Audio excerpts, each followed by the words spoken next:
সালামু আলাইকুম, welcome back to my channel MRF তায়ার্দ। আজকে আমরা দেখব 1971 সাল হতে আজ পর্যন্ত যে রাজনৈতিক উত্থান পতন ঘটলো সেটা। 2001 2002 সাল হতে বিভিন্ন রাজনৈতিক সরকারের আমলে ঢাকা স্টক এক্সচেঞ্জের পারফরমেন্স ডিএসসিএক্স ইন্ডেক্সের।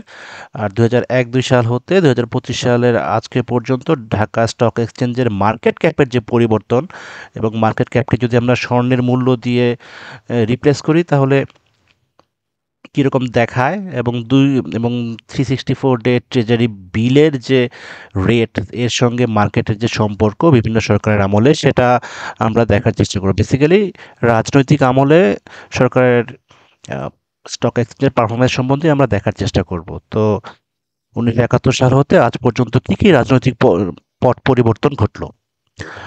আপনারা জানেন আমাদের 26শে মার্চ স্বাধীনতা ঘোষণার পর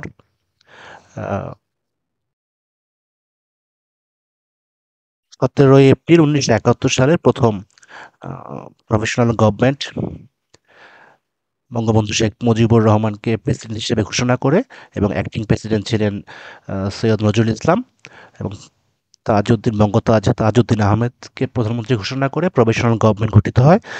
এই সরকার যুদ্ধ পরিচালনার দায়িত্বে থাকে, এবং 1972 সালের 10ই জানুয়ারি বঙ্গবন্ধু শেখ মুজিবুর রহমান দেশে ফিরে আসার পর উনি ক্ষমতায় বসেন প্রাইম মিনিস্টার হিসেবে। এবং 1973 সালের প্রথম একটা নির্বাচন হয়, এবং এতে বঙ্গবন্ধু শেখ মুজিবুর রহমান প্রধানমন্ত্রী হিসেবে নির্বাচিত হন। এবং এই সরকার 25শে জানুয়ারি 1975 একটা বাকশাল গঠিত হয়, এবং 75 সালের উনি নিহত হওয়ার আগ পর্যন্ত এই সরকার ক্ষমতায় ছিল। এবং 15ই আগস্ট পট পরিবর্তনের পরে ক্ষমতায় বসেন খন্দকার মোশতাক আহমেদ। উনি 3রা নভেম্বর পর্যন্ত ছিল। উনি basically Awami League civilian government, তো মিলিটারি ব্যাক্ট ছিল। এবং 3রা November brigadier general Khaled Mosharraf উনি ক্ষমতা দখল করেন কুয়ের মাধ্যমে, এবং তার ক্ষমতার স্থায়িত্ব হয় 7ই নভেম্বর 1975 সাল পর্যন্ত। তখন বেসিক্যালি সিপাহী জনতা শহীদ প্রেসিডেন্ট জিয়াউর রহমানকে ক্ষমতায় বসান, এবং এই সরকার তাকে 3রা জুন 1977 পর্যন্ত, এবং 3রা জুন 1978-এ জিয়াউর রহমান একটা প্রেসিডেন্সিয়াল ইলেকশন করেন। সেখানে তিনি প্রায় 76% অফ দ্য ভোট পান। ট্রানজিশন করেন, মানে মিলিটারি রুল থেকে সিভিলিয়ান রুলে আবার ট্রানজিশন শুরু হয়। 18 ফেব্রুয়ারি 1979 সালে প্রথম পার্লামেন্টারি ইলেকশন হয়, এবং Bangladesh national party BNP majority পায়, এবং বিএনপি সিভিলিয়ান গভর্নমেন্ট ফর্ম করে। 30শে মে 1981 সালে জিয়াউর রহমান অ্যাসাসিনেটেড হন চট্টগ্রামে। অ্যাটেম্পটেড কু ছিল, এবং পাওয়ার ভ্যাকুয়াম তৈরি হয়ে উনি মারা যাওয়ার পরে, এবং এটা প্রায় 24শে মার্চ 1982 সাল পর্যন্ত তা ছিল। 24শে মার্চ 1982 সালে হোসেন মোহাম্মদ এরশাদ বিচারপতি আব্দুল সত্তারকে সরিয়ে উনি ক্ষমতায় দখল করেন, এবং 6 ডিসেম্বর 1990 সাল পর্যন্ত ওনার এই পাওয়ারের ডিউরেশনটা ছিল। এর মাঝখানে কয়েকটা পার্লামেন্টারি ইলেকশনের চেষ্টা উনি করেনও।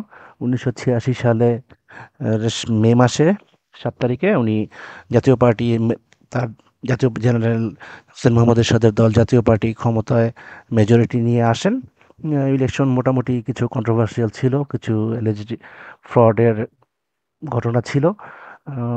পরে 1986 সালের 15ই অক্টোবর হোসেন মোহাম্মদ এরশাদ প্রেসিডেন্ট হিসেবে নিজেকে নির্বাচিত ঘোষণা করেন। অপোজিশন যদিও ইলেকশন বয়কট করে ম্যানিপুলেশনের অভিযোগে। 1988 সালে আর একটা পার্লামেন্টারি ইলেকশন হয়, এতে জাতীয় পার্টি ইলেক্টেড হয়। এটাও হেভিলি ক্রিটিসাইজড হয়েছিল। পরে বেসিক্যালি ঢাকা বিশ্ববিদ্যালয়, ঢাকা মেডিকেল কেন্দ্রিক ছাত্ররা পরে আন্দোলন শুরু করে, সর্বদলীয় ছাত্র ঐক্য তৈরি হয়, এবং চিফ জাস্টিস শাহাবুদ্দিন আহমেদ ছয় আহ, তখনকার রূপরেখা অনুযায়ী 6 ডিসেম্বর 1990 সালে অ্যাক্টিং প্রেসিডেন্ট হিসেবে ক্ষমতা নেন এবং 27 ফেব্রুয়ারি 1991 সালে উনি নির্বাচনের পর পরবর্তীতে নির্বাচিত বিএনপি গভর্নমেন্টের হাতে ক্ষমতা দিয়ে উনি তার পুরনো দায়িত্বে পুরনো দায়িত্ব বিচারপতি হিসেবে ফিরে যান। তখন শুরু হলো বিএনপির আমল 1991 সাল থেকে। 1991 থেকে 96 সাল পর্যন্ত দেশে মোটামুটি কিছু রাজনৈতিক অস্থিরতা ছিল, হরতাল অসহযোগ এগুলো ছিল মাগুরা ইলেকশনের পরে। আহ, তারপরে মোটামুটি 96 পর্যন্ত উনি ক্ষমতায় ছিলেন এবং 1996 সালের 12ই জুন যে ইলেকশন হয় সেই ইলেকশনে opposition party basically particularly Awami League এটা বয়কট করে এবং লেজিটিমেসি ডিসপিউটেড থাকে এবং প্রাইম মিনিস্টার খালেদা জিয়া তৎকালীন তো উনি রিজাইন করেন 12ই মার্চ 1996। 12ই মার্চ 1996 সালে বিচারপতি চিফ জাস্টিস মোহাম্মদ হাবিবুর রহমান উনি খালেদা জিয়া রেজিগনেশনের পরে উনি কেয়ারটেকার গভর্নমেন্ট ফর্ম করেন। ওই গভর্নমেন্টে কিন্তু ডক্টর মোহাম্মদ ইউনূস ছিলেন এবং এই গভর্নমেন্টের আন্ডারে যে ইলেকশন হয় 23 জুন 1996 সালে তাতে আওয়ামী লীগ মেজরিটি পেয়ে ক্ষমতায় চলে আসে। তো 23 জুন 1996 সাল থেকে 15ই জুলাই 2001 সাল পর্যন্ত যে পার্লামেন্টারি ডেমোক্রেসি হলো তাতে শেখ হাসিনা প্রাইম মিনিস্টার ছিলেন এবং 15ই জুলাই 2001 সালে আবার কেয়ারটেকার গভর্নমেন্ট গঠিত হয়। কেয়ারটেকার গভর্নমেন্টে তখন চিফ জাস্টিস লতিফুর রহমান। 10ই অক্টোবর পার্লামেন্টারি যে ইলেকশন হইল সেই ইলেকশনে বিএনপির খালেদা জিয়া আবার ক্ষমতায় আসলেন এবং 29 অক্টোবর 2006 সালে 1 থেকে 2006 পর্যন্ত এবং 29 অক্টোবর 2006 সালে আহ, থেকে 6 জানুয়ারি 2009 সাল পর্যন্ত তখন caretaker government led by Fakhruddin Ahmed, Bangladesh ব্যাংকের এক্স গভর্নর। মঈনুদ্দিন ফখরুদ্দিনের সরকার, ইয়াজউদ্দিনের সরকার, বিভিন্ন উদ্দিনের সরকার বলা হতো তখনকার। যাই হোক, পরে ওনারা 2009 সালের 6 জানুয়ারি যে ইলেকশন করেন সেই ইলেকশনে আওয়ামী লীগের ক্ষমতায় চলে আসে এবং শেখ হাসিনা প্রাইম মিনিস্টার হন 2009 সাল হতে এবং 2014 সাল পর্যন্ত তার ক্ষমতা ছিল তখনকার পর্বে। এরপরে 12ই জানুয়ারি 2014 সালে যে পার্লামেন্টারি ইলেকশন হয় তাতেও আওয়ামী লীগ আবার ক্ষমতায় আসে এবং 2019 সাল হতে 2024 সাল পর্যন্ত ইলেকশনেও শেখ হাসিনা ক্ষমতা ধরে রাখেন এবং 2024 সাল হতে 5ই আগস্ট পর্যন্ত তিনি আওয়ামী লীগ 2019 সালে মানে 24 সালের ইলেকশনের থেকে এই 24 সালের আগস্ট পর্যন্ত ছাত্র জনতার যে অভ্যুত্থান সেই অভ্যুত্থানের আগ পর্যন্ত তিনি ক্ষমতা ধরে রাখেন এবং 8ই August interim government Nobel laureate doctor Mohammad ইউনূসের নেতৃত্বে ক্ষমতায় চলে আসে। সো বেসিক্যালি এই হচ্ছে রাজনৈতিক বিভিন্ন সরকারের পট পরিবর্তনগুলো আমরা দেখলাম। এখন আমরা দেখব 2002 সাল হতে বিভিন্ন সরকারের আমলে স্টক মার্কেটের যে পারফরমেন্সটা ছিল সেটা আমরা দেখার চেষ্টা করব। বিএনপির আমল 2002 সাল থেকে আমরা আগেই দেখেছি 2 সালের যে 14.5% একটা গেইন ছিল, 3 সালে কিছুটা কমে আসে এবং 2004 সালে 36%-এর মতো একটা গেইন হয়। পরবর্তীতে আস্তে আস্তে সাবসিডাইজ কমে আসে এটা। পরবর্তীতে আওয়ামী লীগ সরকার তাদের 2009 থেকে 24 সাল পর্যন্ত আমলে শুরুর দিকে বেশ ভালো পারফরমেন্স ছিল। 2009 এবং 2010-এ পিক 35.5%-এর মতো একটা গেইন ছিল ডিএসই ইন্ডেক্সে। তারপরে আস্তে আস্তে ডিক্লাইনিং পিরিয়ড শুরু হয়। 2010 সালের ধস এবং 11 সালের 12 সালে বাংলাদেশ ব্যাংকের বিভিন্ন নীতি পলিসি এগুলোর কারণে আস্তে আস্তে কমতে থাকে এবং তার ক্ষমতার শেষ সময়ে সেই আরও তার যে ধারাবাহিক পতন মাঝখানে 2020-21 সালে কিছুটা গেইন ছিল কোভিড পরবর্তী সময়ে সরকার ব্যবসা বাণিজ্য বন্ধ ছিল, বেসিক্যালি টাকা পয়সা এখানে কিছু ইন করেছিল। এটা আস্তে আস্তে কমে 2014-20 সালে -14%-এর মতো একটা নেগেটিভ গেইন হয়। তারপরে এখন তত্ত্বাবধায়ক ইন্টারিম তত্ত্বাবধায়ক আমল বা অন্তর্বর্তী আমল আমরা যেটাই বলি। 2006 সালে তারা যখন প্রথমে আসে তখন ওটা নেগেটিভ -1.4% গেইনের মতো নেগেটিভ গেইন ছিল। 2007 সালে পরবর্তী বছরই প্রায় 38.3% একটা পজিটিভ গেইন তারা পায় এবং 8 সালে এটা আস্তে আস্তে কমে আসে। ব্যবসায়ীদের কিছুটা অসহযোগিতা ছিল, তারা ব্যবসায়ীদের বেশ ভালো রকমই ধরপাকড় দূরের উপর রাখছিল। 2024 সালে এবার যখন আসলো তখন অর্থনৈতিক অবস্থার বেশ অবনতির মধ্যেই তারা নিতে এটা বাধ্য হয় এবং -2.1% এবং 2025 সালে এখন পর্যন্ত এটা -1%-এর মতো নেগেটিভ গেইনে আছে।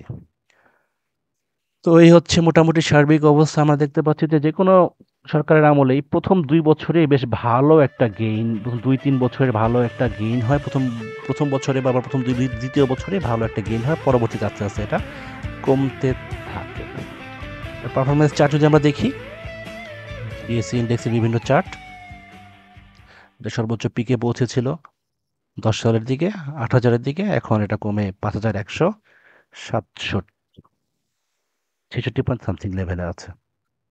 ডিএসসি ইন্ডেক্স এবং 364 ট্রেজারি বিলের যে সম্পর্ক আমরা দেখতে পাচ্ছি, ইন্টারেস্ট রেট কমলে ডিএসসি ইন্ডেক্স বাড়ে, ইন্টারেস্ট রেট কমলো ওয়ান একদম নেগেটিভ ওয়ান একদম 1.31% যখন ছিল, সহজভাবে দেখলে দেখা যাচ্ছে যখন ইন্ডেক্স বাড়তেছে, ইন্টারেস্ট রেট কমলে ইন্ডেক্স বাড়ে।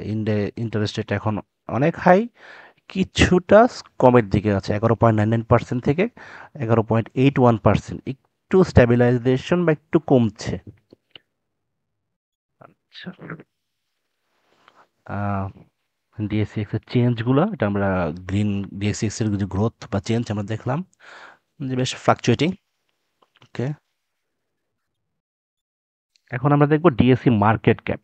মার্কেট ক্যাপকে আমরা 10,000 কোটি টাকায় শো করব এবং আমরা এটা ডলারে কনভার্ট করেছি। ওই সময়ের যে ডলারের প্রাইস ছিল সেই সময় ডলারের প্রাইসে আমরা তাকে কনভার্ট করব এবং বিলিয়ন মার্কিন ডলারে কনভার্ট করব, যে মার্কেট ক্যাপ কী অবস্থা তারা। এবং তখনকার যে যে স্বর্ণের মূল্যগুলো, যে স্বর্ণের মূল্য 10,000 কেজি স্বর্ণের মূল্যের ডিএসসি মার্কেট ক্যাপ যদি আমরা কনভার্ট করি তাহলে কীরকম দাঁড়ায় সেটার সঙ্গে আমরা দেখার চেষ্টা করবো এবং 364 ট্রেজারি বিলের হার আমরা দেখব।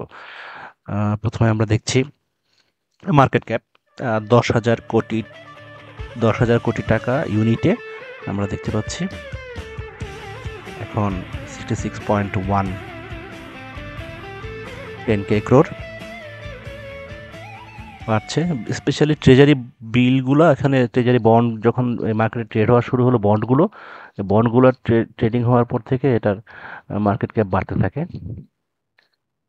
আচ্ছা, এখন আমরা দেখছি মার্কেট ক্যাপকে আমরা যদি, যে মার্কেট ক্যাপটা আছে তাকে যদি আমরা মানে যার যার সময়কার যে গোল্ডের প্রাইস আছে সেই গোল্ডের প্রাইসকে 10,000 কেজি 10,000 কেজির রূপে আমরা ট্রান্সফার করি তাহলে কিভাবে দাঁড়ায় সেটা আমরা দেখতে পাচ্ছি।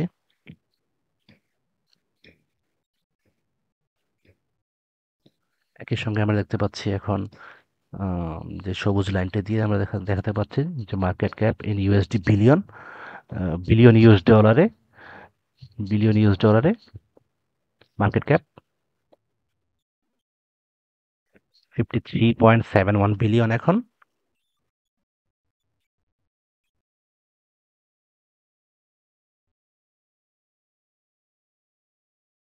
আর এটা হচ্ছে treasury bill rate, 364 day treasury bill rate, যে রেট আছে 11.99%।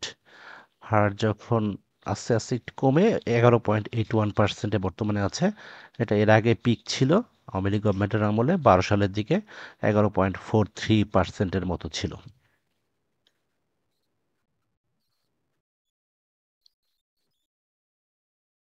তো মোটামুটি ডলারে, বাংলাদেশি টাকায় বা গোল্ডের ভ্যালুয়েশনে সব ক্ষেত্রেই বেশ উত্থান পতন বিভিন্ন সময় হয়েছে। যে স্বর্ণের, গোল্ডের যে প্রাইসটা সেটা বেশ অনেক বেশি ফ্লাকচুয়েট করেছে, অর্থাৎ স্বর্ণের দাম অন্যান্য দুটোর থেকে বেশি, মানে গোল্ড অনেক বেশি ফ্লাকচুয়েট করেছে।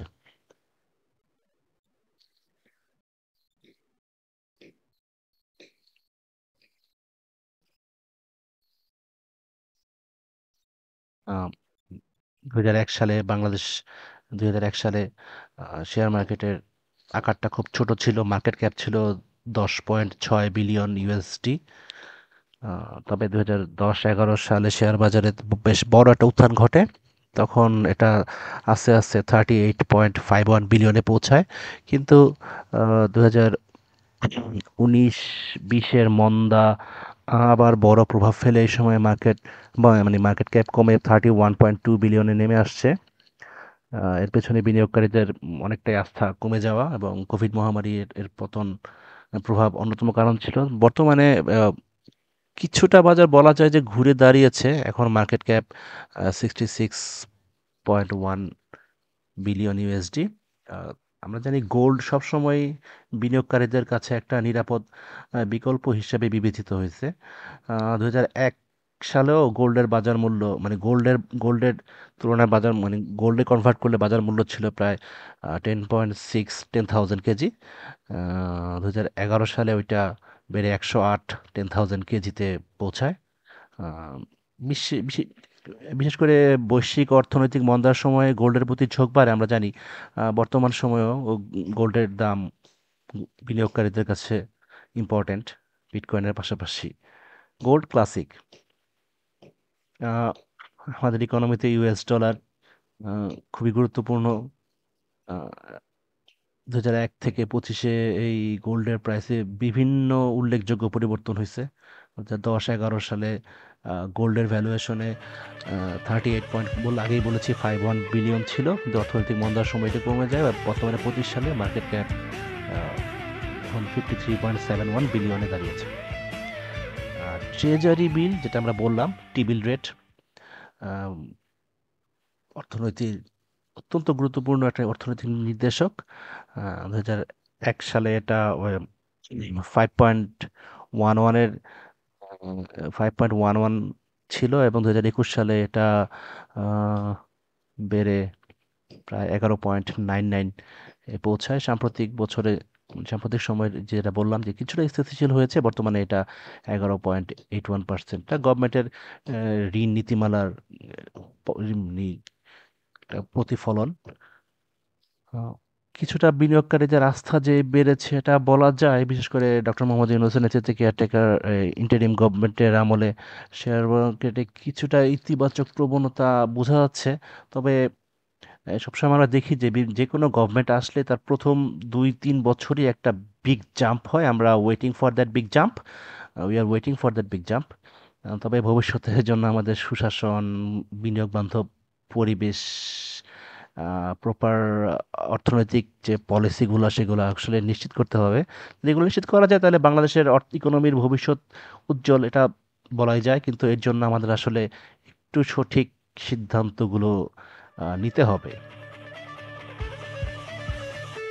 আচ্ছা, তো আমরা এখন যতক্ষণ যা শো করলাম তার মোটামুটি একটা তালিকা আপনাদের দিয়ে দিচ্ছি। আপনারা স্ক্রিনশট রাখতে পারেন for your future reference. Students যারা আছেন তারাও রাখতে পারেন, যারা অ্যানালিস্ট আছেন, গবেষক আছেন, তারাও রাখতে পারেন। Market cap, DSC index, DSC growth, 364 day Bangladesh ব্যাংকের টি বিল রেট, মার্কেট ক্যাপগুলো কোটি টাকার অঙ্কে।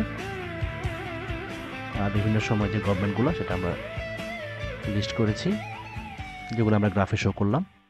জানুয়ারি 25 কেয়ারটেকার ইন্টারিম আমলে এখন এই অবস্থায় আছে।